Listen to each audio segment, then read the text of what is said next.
Meeting to order. Do we have any citizen or public comments? Other things, which is making me happy. Doesn't look like it.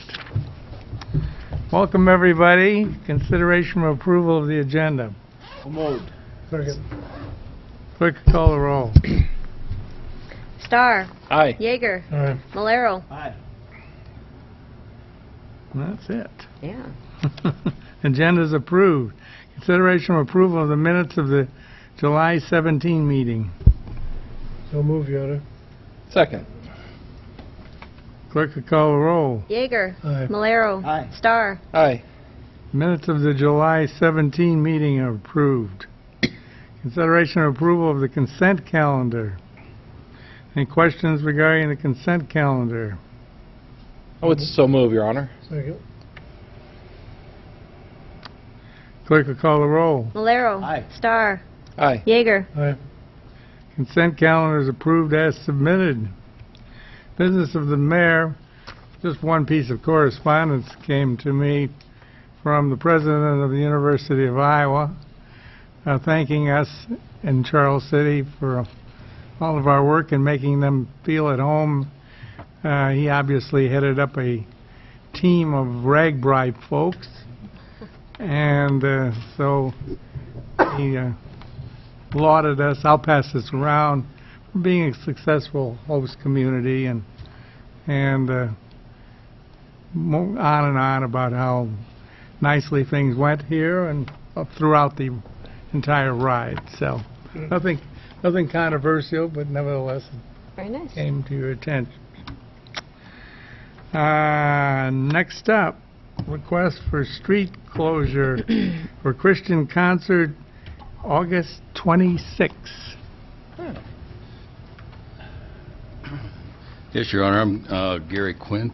I'm here representing Encouragement Corp., and we're putting the final touches on our 11th Christian concert that we're having in Central Park on the 26th. And we'd like to request that Kelly Street be closed so that we can, for staging and setting up stage and all, and tearing it down and all that on the 26th. And we'd request perhaps 7 o'clock till midnight on the 26th for Kelly Street.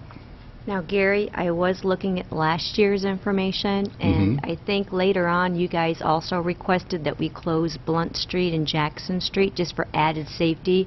You do not want to do that this year. You want to stick with just Kelly Street? We just kind of played that by ear. Okay. Yeah, I think Kelly's been adequate in the past, so I think... I thought I better ask while you were here. That's fine. Gary, 7 o'clock going to be too late for you? By the time you get stuff off the unloaded for safety? Do you need that earlier? That's Maybe 6 to midnight. It's your event. I'm not calling it. I just think that... We start setting up about 8:30. That's when we start. That's when we actually get into the full swing of it. So, yeah. 7's probably adequate. Yeah. Okay. Question is... 7 a.m., right? Yes, 7 a.m. 7 a.m. Oh, there you go. I'm Thank sorry. 7 a.m., yeah. Yeah, that would be a quick fix there. Other discussion? You guys have done a great job with that. I think I've missed virtually none over all those years, so Thank you. glad to see you doing it again. I know it's a lot of work and a lot of responsibility. We're hoping for good weather, as always, and a big crowd. Yeah. Yes, that really helps. Other discussion or questions? I would so move, Your Honor. Second.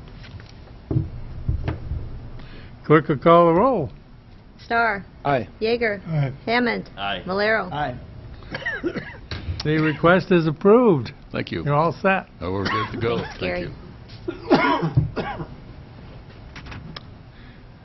Consideration of the third and final reading of Ordinance 1107, amending Section 13, advertising and signs of the Charles City zoning ordinance by amending subsection D2 definitions by adding a new subsection to provide a definition for blade sign, and by amending subsections F12 parens A and parens C by adding a new subsection to permit and regulate the use of blade signs and projecting signs. Discussion. Yeah, basically, this is the ordinance that will allow projecting signs to be placed downtown. Currently, our zoning ordinance does not allow any signs that stick out perpendicular to the building. So this would allow both blade signs and perpendicular signs to be placed on the front of the building. This first came to the city probably about a year ago for consideration, and we reviewed this and compared to what other communities do and what we wanted to do. We worked through it with Main Street, Iowa and Revitalization, and it came back with this pretty much this consensus for allowing these projecting signs. Planning and Zoning approved it. There was one dissenting vote, but overall they were very supportive of the idea. And so now tonight we're looking at our third and final reading to approve that ordinance.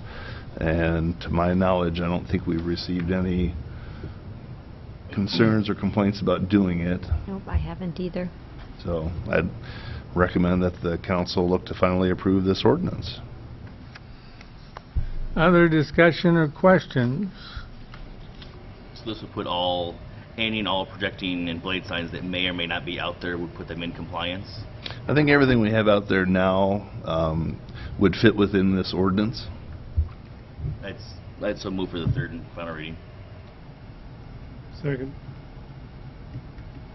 Clerk, call the roll. Yeager. Aye. Hammond. Aye. Malero. Aye. Starr. Aye. The third reading is approved, and we'll have the third reading. Ordinance number 1107, an ordinance amending section 23, advertising and signs of the Charles City zoning ordinance by amending subsection D.2 definition by adding a new subsection to provide definition for blade sign, and by amending subsection F.12 and by adding a new subsection to permit and regulate the use of blade signs and projecting signs. Okay. So the third reading has been approved. Do we have a motion regarding adoption and publishing? Would so move, Your Honor. Second. Clerk will call the roll. Hammond. Aye. Malero. Aye. Starr. Aye. Yeager. Okay. The ordinance is approved and adopted and will be published. Consideration of the first reading of Ordinance 1106, amending sections 3, 17, 19, and 28 of the zoning ordinance of the City of Charles City, Iowa, 2015, by adding a definition for consumer fireworks and by adding the sale of consumer fireworks as a principal permitted use in B-4 Highway Service Business District and M-2 General Manufacturing District, and as a special use in M-1 Light Manufacturing District and B-3. Is that what kind of a district is that? That's Service Business District is the Service Business District. There we go. Discussion. This is, as we've talked about before, this is the, excuse me, the ordinance that will regulate the sale of consumer fireworks. When the state approved the fireworks legislation this last year, they did allow cities to control the sales of fireworks through zoning. And one of the things we were looking at was how do we set that up. We've had this ordinance approved by Planning and Zoning, and we were waiting initially a little bit to see how some of this zoning across the state is panning out, and I guess we haven't heard of a lot of new things or changes with that, and correct me if I'm wrong, Brad, on that, but, and we're probably not likely going to see anything until after this next session, when it probably gets discussed again. And so with December coming up, that next sales season, we wanted to get this in place, so we had our zoning lined up to control this. So I think it's a good way that we're setting it up. I mean, we're allowing it as a permitted use in our highway business and the heavy, manufacturing districts, and then it's a special use that you need to get planning and zoning's permission from in the other two districts, the B3 service business and M1 light manufacturing. So this would prohibit or basically restricts the sales to those areas, and would help kind of control where those fireworks are allowed to be sold. And I think one of the things Steve alluded to was as far as changes go, there was some litigation filed against Des Moines and some other central Iowa cities, and the issue was whether cities have the authority to restrict sales to particular zoning districts, and the court ruled in favor of the cities. So we were kind of seeing how that panned out before we brought this in front of the council. Further discussion? So right now, the main districts, as far as being approved, the B4 is essentially the section around the car wash and Kmart and Fairway and south. That's all B4. And then we pull up. Actually, everything from 11th Street Yeah. to the Avenue of the Saints on both sides of South Grand is B4. Yeah, no, car wash and Fairway south. Yep. And then M2 is as you go west on 11th Street, Up by the hospital, past the hospital. I know. It's actually, where Mitas and Cambrex and that, and Zoetis and Winnebago, that whole area. North section, sorry. The northeast part of town is all M2. That's all for the sale of fireworks. Mhm. Correct. We still have no use of fireworks in Charles City. That is correct. Okay. And even as a special use, B3, nearly all of Gilbert and South Grand is accessible to that. I know, Right. I believe Clear Lake may have been one of the communities that also drew some criticism because essentially their zoning didn't allow it anywhere in town at all, or at least in non-visible areas. And whereas I think we're making every effort to allow for the sales in a proper area, but there's plenty of space available for them to be here. So Again, we're allowing sale but not correct. use. Yeah. B3 also goes on Main Street from basically about Ferguson up to Lane. That's all B3 up there too. So that'd be a special use area. Office up to Lane. Yeah, there's quite a bit of area. So I feel like we're allowing plenty of opportunity. Further discussion or questions? Right, so move for the first reading. Clerk, call the roll. Malero. Starr. Aye. Yeager. Aye. Hammond. Aye. Okay. The first reading is approved. We'll have the first reading. We'll see how quick I am on my Roman numerals here. Ordinance number 1106, ordinance amending sections 3, 17, 19, and 18 of the zoning ordinance of the City of Charles City, Iowa 2005 by adding a definition for consumer fireworks and by adding the sale of consumer fireworks as the principal permitted use in B4 Highway Service Business District and M2 General Manufacturing District, and the special use in M1 Light Manufacturing District and B3 District.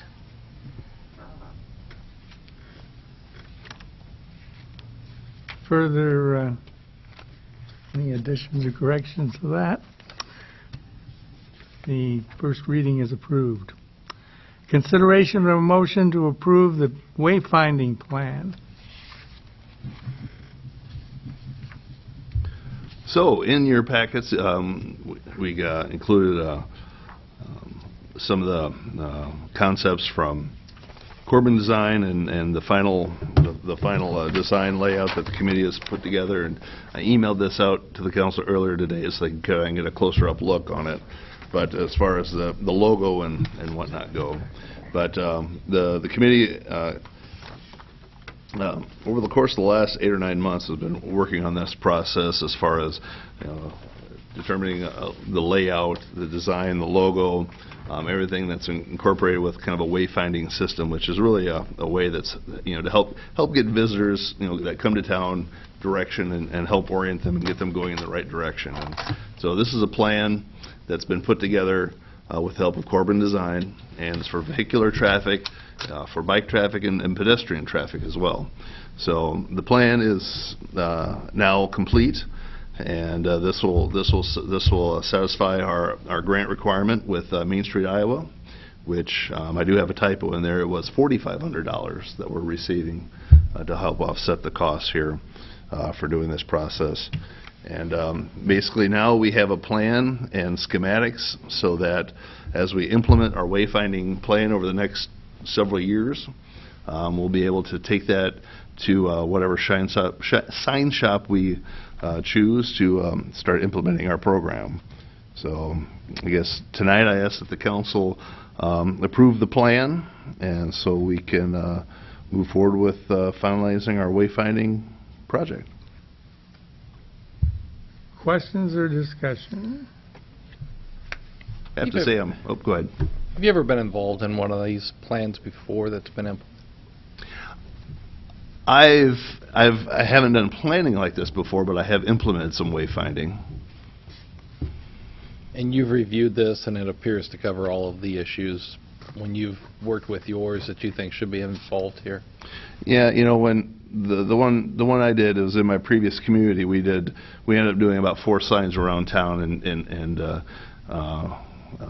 it actually worked out pretty well. This is a much more comprehensive plan and approach, and really includes multiple signs all throughout town. And we spent a good deal of time reviewing each sign location, what would be on the sign. We need to identify public places, so between school buildings and city hall and the courthouse and those different entities that people are usually trying to find that they have trouble finding in town. We made sure that we had those areas depicted on the wayfinding signage. So I think the design looks great. I think the layout, as far as where the signs are placed, looks solid, and I really think it's a good plan.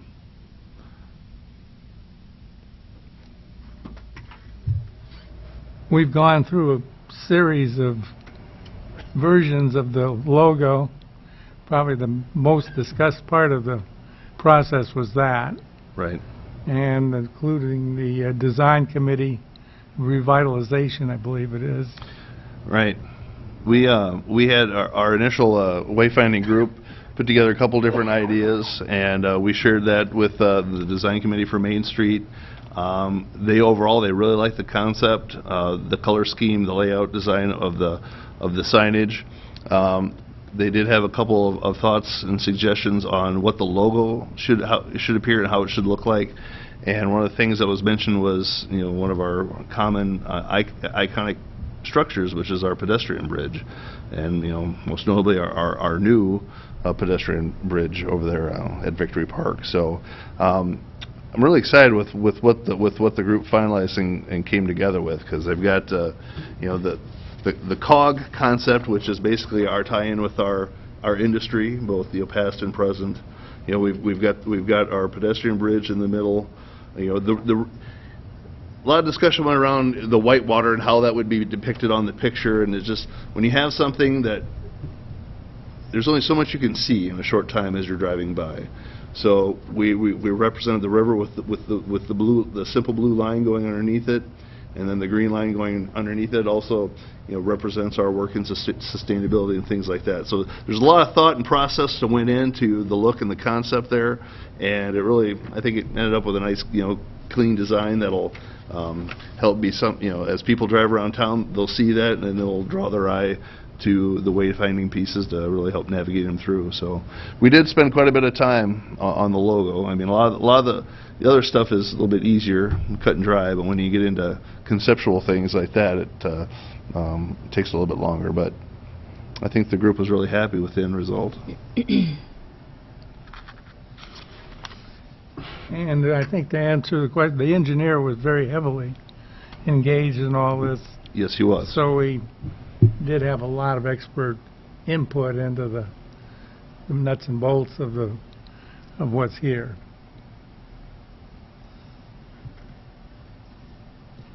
Further questions or discussion? I think you did a nice job of it. I think Yep. it's good. Need a motion, I move. And I would second. Any further discussion? Clerk will call the roll. Star.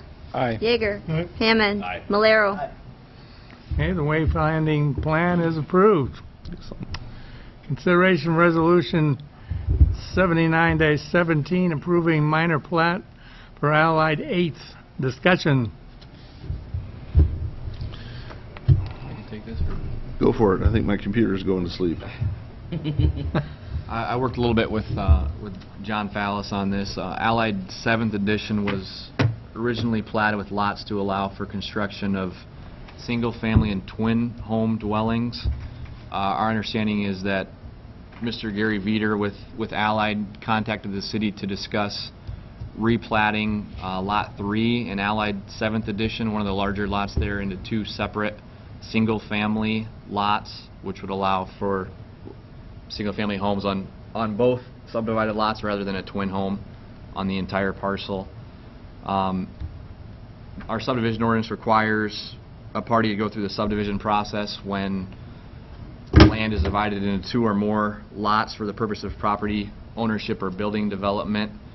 This particular division meets the requirements of a minor subdivision since the utility systems and public improvements are already in place. And as a result, the minor platting procedure does not require a preliminary plat, just requires that the owner submit a final plat to Planning and Zoning for review and approval. Planning and Zoning met on July 24th and unanimously approved the final plat. And again, all it does is divide one of the lots that's already in existence on a previously approved plat into two parcels, and they retitled it Allied Subdivision 8 for purposes of preparing the final plat. Again, John Fallis was heavily involved with the owner. The lot sizes are still appropriate for that type of housing out there. Correct. Further discussion? We have a representative here from the owner, I assume. Good evening, gentlemen and Trudy.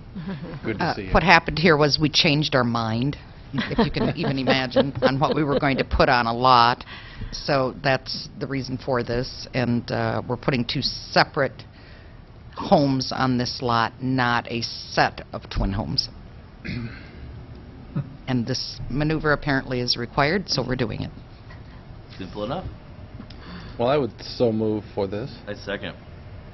Other questions? We always have questions. We're 74 homes and counting. We have just finished one almost finished in a few weeks, and then have two more to start yet this year. You look back 5, 6 years ago, and that was a field. So I think that's been a great addition to Charles City with the amount of homes that you put in there. Yeah, it's turned into an excellent subdivision out there. Mm-hmm. Okay, thank you. Clerk will call the roll. Yeager. Aye. Hammond. Aye. Malero. Star. Aye. Thanks, Hugh. Thank you. Resolution 79-17 is approved. Consideration of Resolution 80-17, approving temporary construction easement for First Avenue Sidewalk Extension Project. Discussion.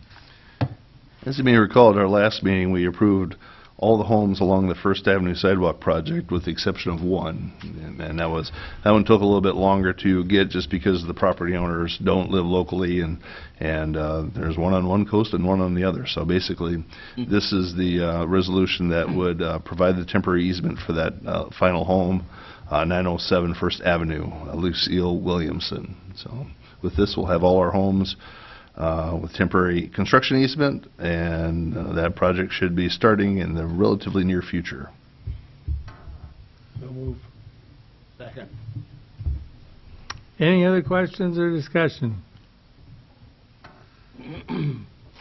We've had considerable discussion in the past regarding everything leading up to this, so. Clerk will call the roll. Hammond. Aye. Malero. Aye. Starr. Aye. Yeager. Aye. Resolution 80-17 is approved. Consideration of Resolution 81-17, approving application for SRF-sponsored project. Discussion. The SRF-sponsored project, this is what we're going to be doing in association with our SRF loan on the wastewater treatment plant. The SRF-sponsored project is, as you may recall, when we do an SRF project, the cities have the ability to enter in and do some additional project work for basically for some of the interest that we'd be paying in. So, long story short, the wastewater treatment plant that we'll be constructing, the total cost of that, you get about 10% of that available to you in sponsored projects. So this is simply the council's resolution saying that yes, we would like to apply to do the sponsored project, and that application is due September 1st, and this is one of the initial pieces that we need, piece from the city that shows that the council's approved that application. So move. Second. Okay.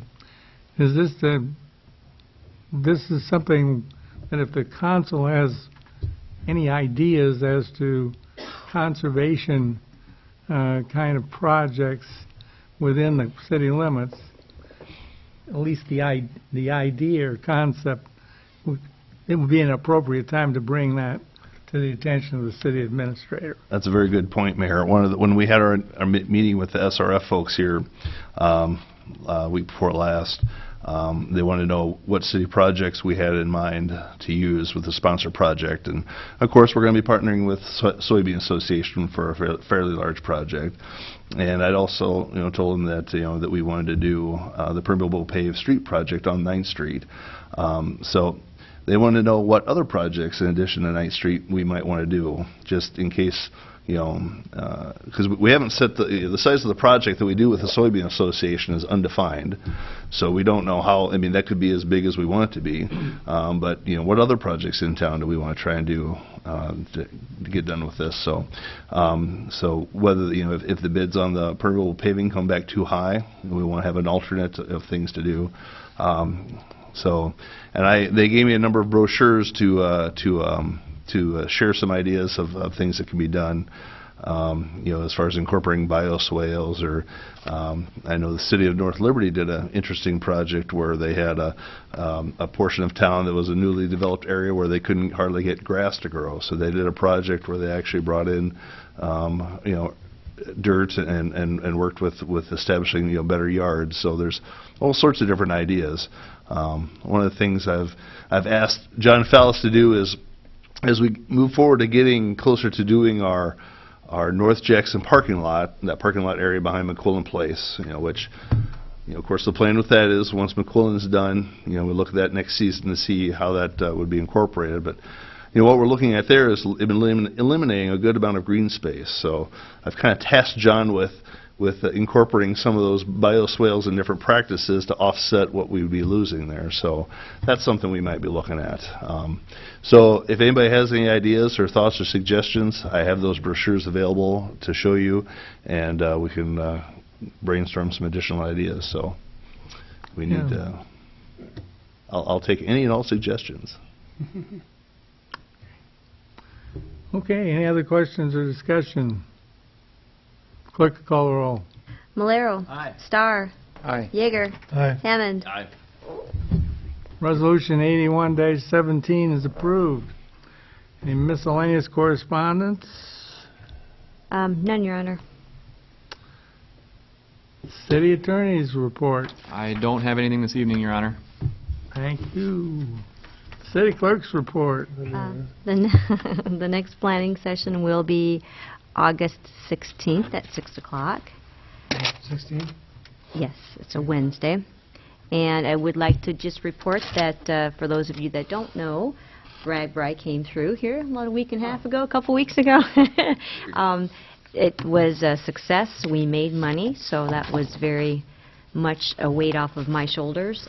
Went really well, so the weather cooperated, and Did we pay for our city expenses or We sure did. placement and all the other? yep, we sure did. I don't have all the bills in yet, but it's looking like we will definitely be covered and then have some left. So Good, that's good to hear. executive committee will have to get together and decide what we're going to do You with did a those good funds. job raising the money. We did. It was interesting. It was quite a process, but a lot of good work. We had a lot of great volunteers, so a big thank you goes to those people because it was definitely a group effort, but it was fun. Got lots of good comments from the writers, so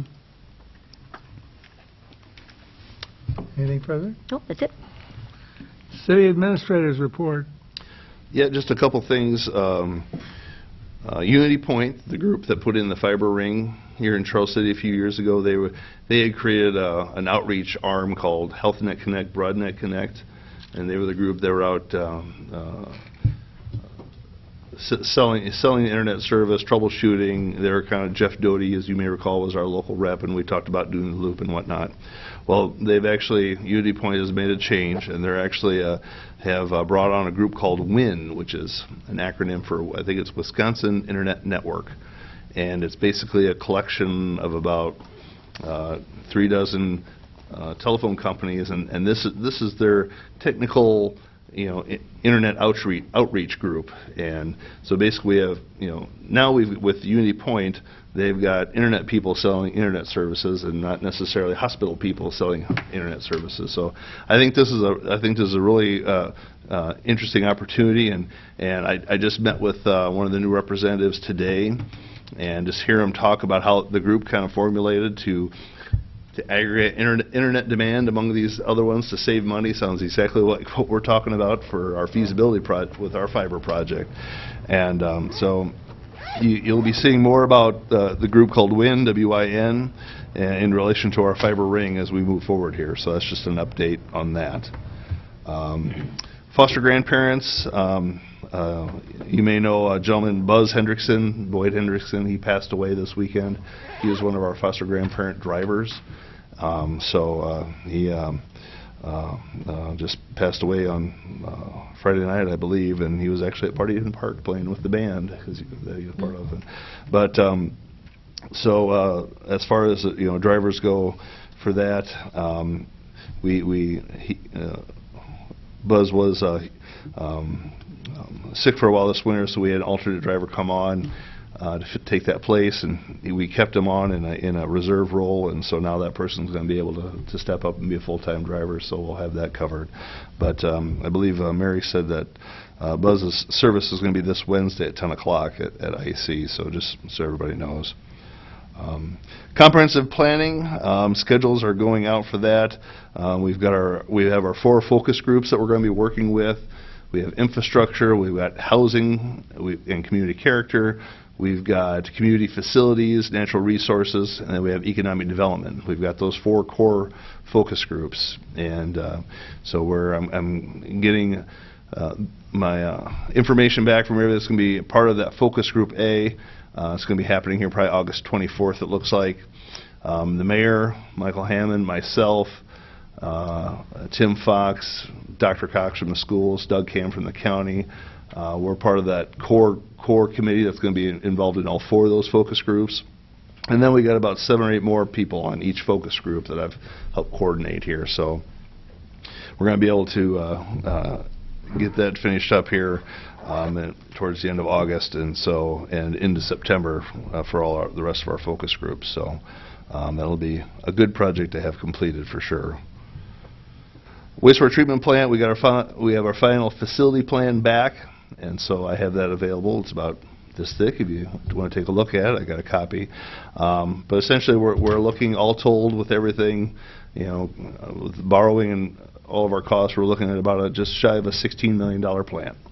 So we're working to do our SRF loan application and get everything coordinated for that. But the plan is, as we've had it before, is we're going to work towards bidding that out this winter so that this spring we can start construction, with operation being up and running by the fall of 19. So that process continues. And the last thing I just wanted to mention was just an update on 201 North Main Street, that building there that we've talked about, known as the Winterick Building to a lot of folks. As the mayor had mentioned, there was concern about the roof and leaking and damage done up there. Brad and I have been meeting with the building owner several times over the last couple of weeks, and as of right now, there is a tarp on the roof. There wasn't. We were told there was. There was not. There is one now, and the owner is working with the insurance company and the adjuster to determine what the course is forward for the long-term solution there. But that's where we're at. It's temporarily fixed, but it's not a long-term fix. So, and I just got an update from her today that the adjuster will be back in about a week, hopefully with a determination on the next steps. So that's what we know on that one. Other than that, that is all I have. Board, commission, or committee reports? Hearing none, is there a motion to adjourn? So moved, Your Honor. Second. All those in favor signify by saying aye. Aye. Those opposed, we're adjourned. 30. Chief Anderson, can I see you for a minute? 47-2, we can talk about it.